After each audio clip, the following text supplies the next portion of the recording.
Hola, muy buenos días, bienvenidos a este martes 3 de febrero 2026.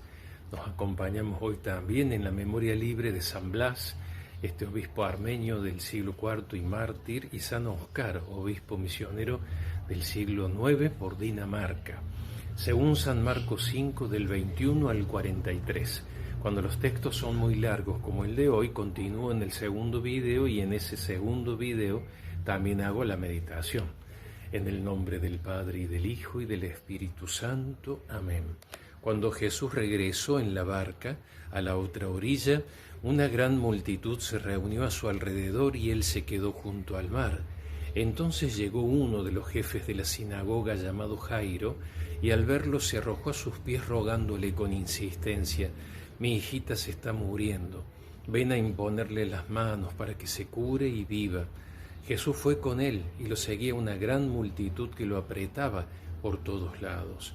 Se encontraba allí una mujer que desde hacía 12 años padecía de hemorragias. Había sufrido mucho en manos de numerosos médicos y gastado todos sus bienes sin resultado. Al contrario, cada vez estaba peor.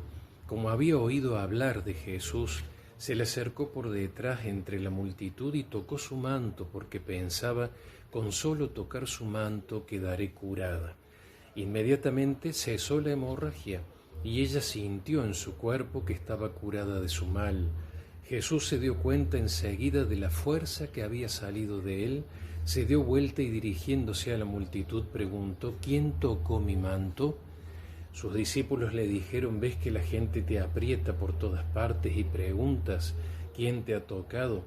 Pero él seguía mirando a su alrededor para ver quién había sido.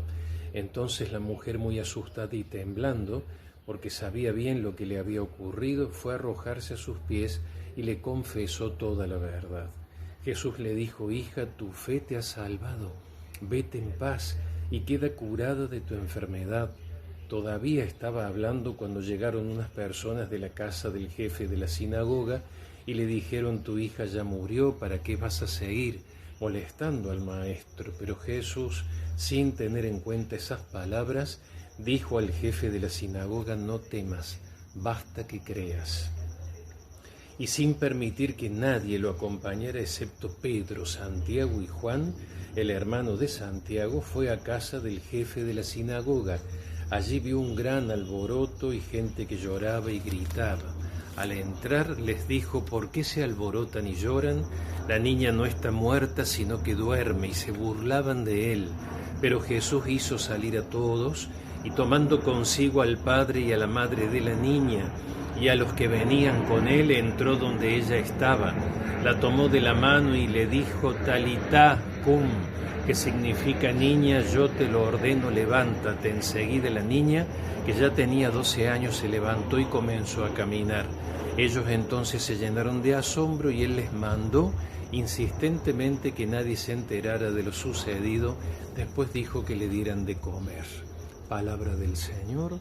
Gloria a ti, Señor Jesús. El Evangelio de hoy, San Marcos 5, de los versículos 21 al 43, nos relata dos situaciones, al parecer muy distintas, pero que tienen un gran punto en común. La historia de la hemorroísa, una mujer que había sufrido durante muchísimo tiempo hemorragias, había recurrido a médicos, había tratado de solucionar su problema durante años y todo había sido inútil. Y la historia de uno de los jefes de la sinagoga, un hombre importante, incluso cita su nombre, se llamaba Jairo, dice el evangelista, y acude a Jesús porque su hija estaba muy enferma y podía morir. Jairo era prestigioso y la hemorroísa era una completa desconocida. Jairo se humilla, se presenta ante Jesús, y la hemorroísa se acerca a Jesús mezclada entre la multitud, como a escondidas. Pero ambos tienen un punto en común: su fe en Jesús. Creen en Jesús, que todo lo puede. La hemorroísa, decíamos, que lo había intentado todo, que llevaba años con este problema. Y pensábamos en nuestro matrimonio, que puede que también llevemos un mal por mucho tiempo, demasiado tiempo diría. Qué bueno sería que nos inspirásemos en esta mujer y llevásemos nuestro problema a Jesús pensando que con solo tocarlo quedaremos sanados. Hablábamos que en cambio nos hemos acostumbrado al problema, como si ya no hubiera cura. Un mal de larga data, por ejemplo, es el de las discusiones. Si no discutimos nosotros. Bueno, por eso mismo, la falta de discusiones no es garantía de diálogo. Para no discutir, uno de los dos calla, y cuando uno no quiere, dos no pueden. Y no discutimos, pero tampoco lo hablamos. El que calla se retira pensando, rumiando y enroscándose en lo que no respondió. Entonces, el problema no son las discusiones, sino la falta de un diálogo profundo. Nos acostumbramos al problema de mucho tiempo naturalizándolo. Y lo cierto es que no nos acercamos con fe a tocar a Jesús.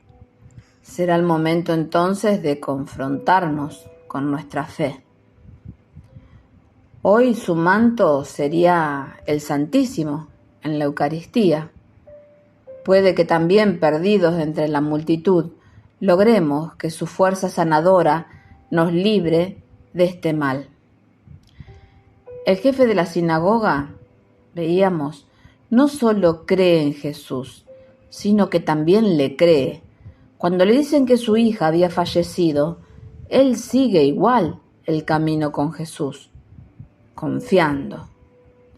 Y nos preguntamos, en relación a nosotros, a nuestro matrimonio, ¿qué murió en nosotros y necesita que Jesús le diga, levántate? Puede que sea la falta de afectuosidad, puede que la ausencia de un diálogo profundo, la capacidad para divertirnos, los proyectos personales y de pareja. Claro que para que Jesús resucite en nosotros lo que está dormido, antes debemos ir con Jesús hasta allí. Dejar de pensar que nosotros somos lo que podemos solucionar nuestros temas. Seguimos dialogando sobre qué necesita ser despertado en nosotros. Dialogando el Evangelio juntos, Crecemos en el amor.